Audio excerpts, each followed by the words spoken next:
Hello and welcome to your daily lunchtime show where we catch up on current events and headlines. My name is Glenora Shipura and this is NMH at 1.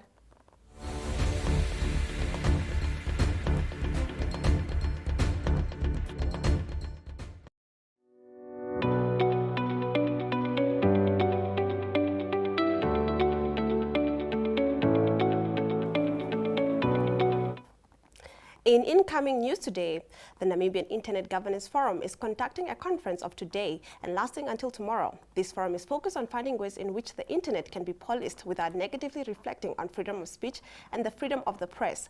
The aim is to stop fake news and abuse over the various internet media, a difficult task as we can all imagine. If you want to listen in, you can do that via the NIGF's Facebook page, as you can see.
And now we move on to our COVID-19 monitor. As far as COVID-19 goes, Namibia is still not experiencing any signs of an increase in transmissions. Another 9,175 test results were processed during the 7 days up to Friday, the 19th of November, bringing the total number of tests since March 2020 to more than 7,077. To more than 77,777,000. Only 39 new cases were confirmed during the past 7-day cycle, which means that a mere 0.0% of tests yielded positive results. The total number of recoveries increased with 105, while active cases dropped from 131 to 60. Unfortunately, 5 more deaths were reported, taking the cumulative number of fatalities to 3,569, remaining at 2.76% of the close to 129,100 cases detected in the country. Those fully vaccinated increased with 11,671 individuals, increasing the vaccination rate with 0.5% to 11.8% of the population. Over the past 7 days, 9,465 first doses and 5,114 second doses of vaccine were administered. Since a week before, the number of people accommodated in official quarantine facilities decreased slightly from 142 to 136. Entries into quarantine over the 7 days under discussion numbered 326, while 332 people were discharged.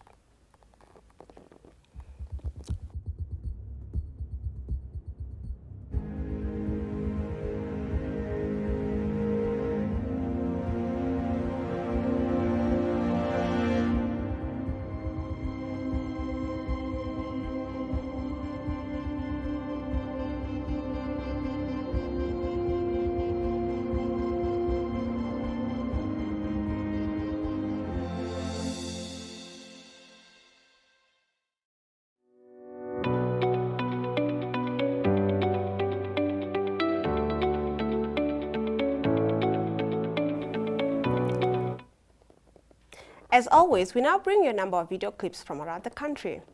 The Ongwediva Town Council has officially inaugurated the new sleeping quarters of the local fire station and also commissioned their new fire engine. A tour of the new premise was given by the fire station employees. Nongole Mongambe was there to record it.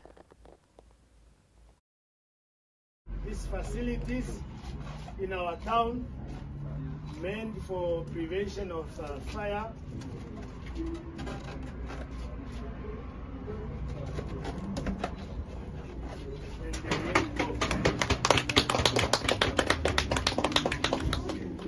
Have computers, people who want to do their things, it's going to be here. Yes, then we have admission facilities for male only. We have a shower toilets here. You can come here. Yes.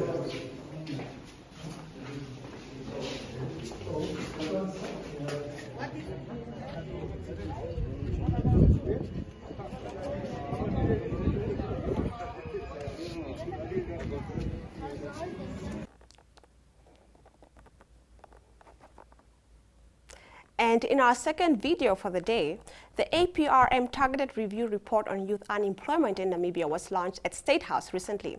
Patience Masua, who is a Member of Parliament and Youth Representative, delivered a reflection on behalf of young people. This clip was contributed. A high-level gathering of senior officials and different stakeholders. And this is really a reflection of the commitment of the government and other stakeholders to jointly promote employment opportunities and decent work for all in Namibia. And this is particularly for young people in Namibia. I sincerely congratulate Ambassador Sefwe and his team on this excellent work. I was also privileged to be able to work with the APRM delegation in Kenya during the Youth Symposium to be able to add value to the contributions of young Namibian voices. And I commend all of you, in particular, the APRM partners, for all contributions and efforts that were made to make such an achievement after many, many months of the development and the consultation process of this targeted review. The National Development Plan, NDP-5, is an overarching framework that sets the stage for a coherent and integrated vision to balance productivity, employment creation, social protection, and sustainability. And as a Member of Parliament, as a member of the legislature, I believe that this development plan will play a critical role to promote and improve labor force employability and competitiveness of enterprises. Ladies and gentlemen, achieving decent work for all, and particularly for youth, is a challenge shared by all countries across the world. Youth unemployment and underemployment are serious problems in all countries, including Namibia.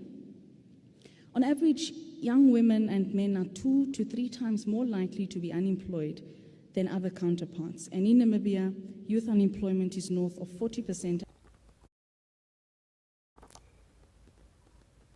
And now for our third video.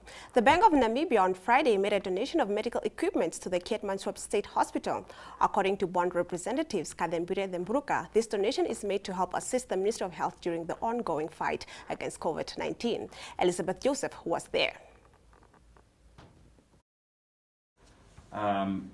Ladies and gentlemen, good morning.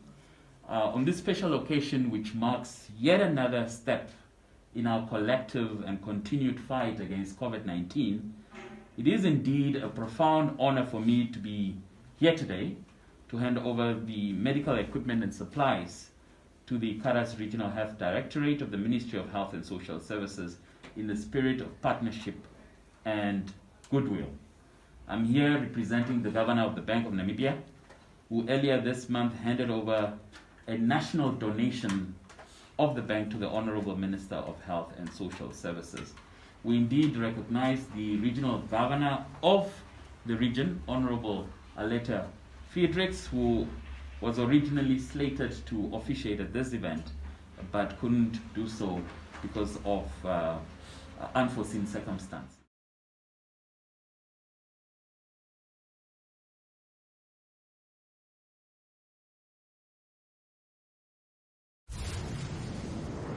Season 1 of the Hunters Chill Session is coming to a close. To celebrate Hunters and the Namibian Sun, we'll be having an exclusive invite-only event at Access Lounge on the 23rd of November. You can be part of this. Stand a chance to win exclusive double tickets for you and a friend to attend the Hunters Chill Finale. WhatsApp a picture of you and your friend chilling with your favorite Hunters to 084 000 9820. Hunters, refreshes like nothing on earth. Not for persons under the age of 18.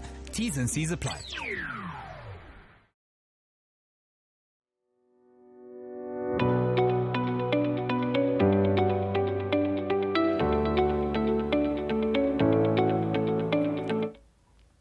And now let's have a look at the front pages.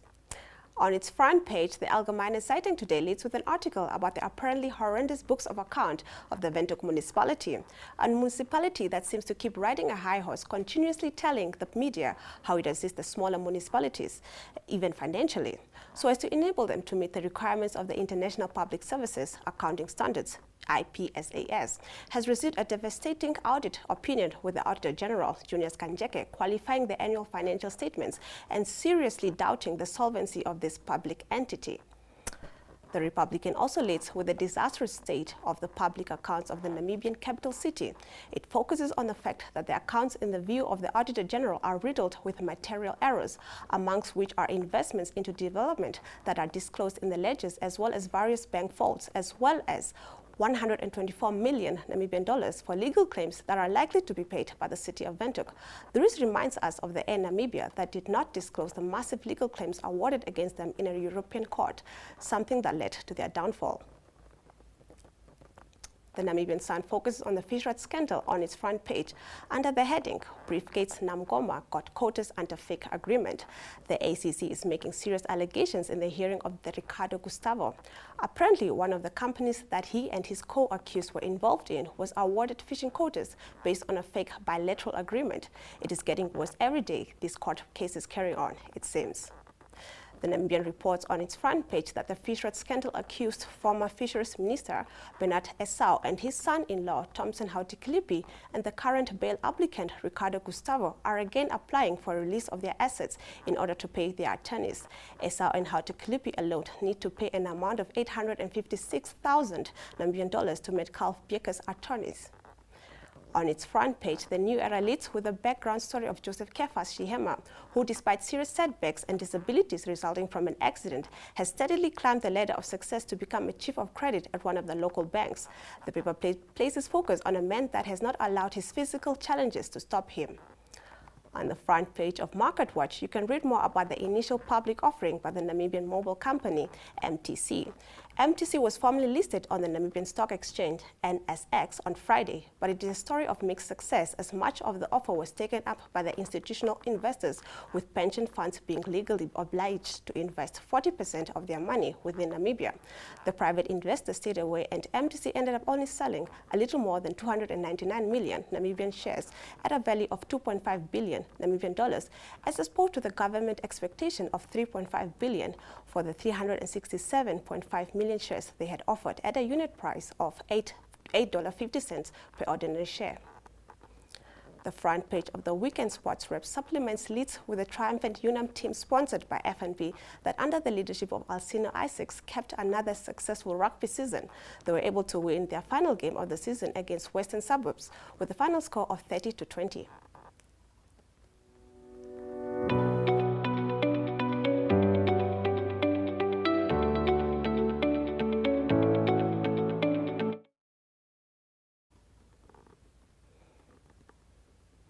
And on the inside pages, on its page 3, the Allgemeine Zeitung focuses on the substantial demand made during the meeting conducted by the youth in Namibia, where they now demand the introduction of a basic income grant, generally referred to as BIC.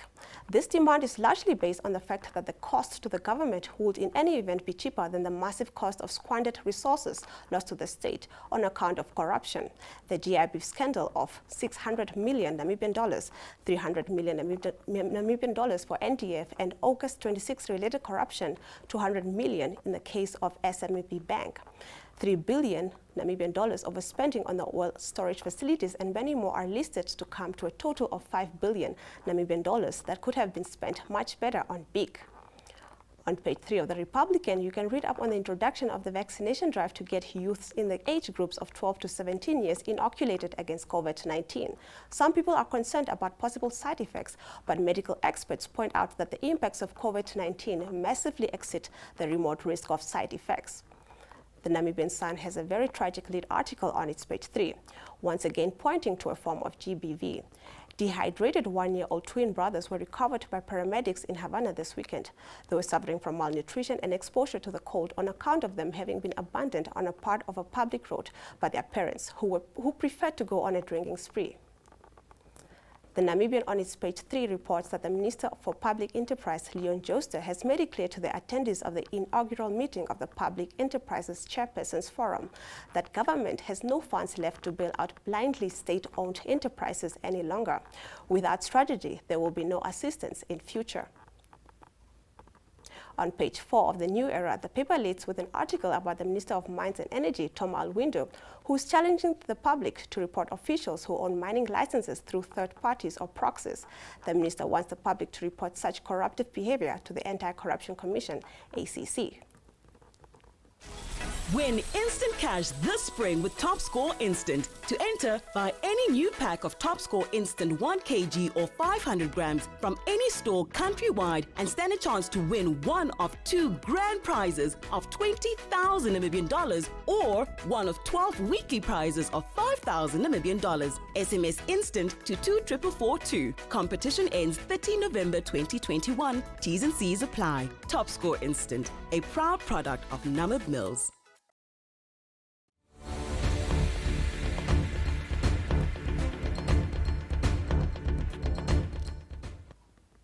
And with that, we have reached the end of today's show. From me, Glenora Shipura. Please do join me tomorrow, same time, same place. But before that, up next, the weather.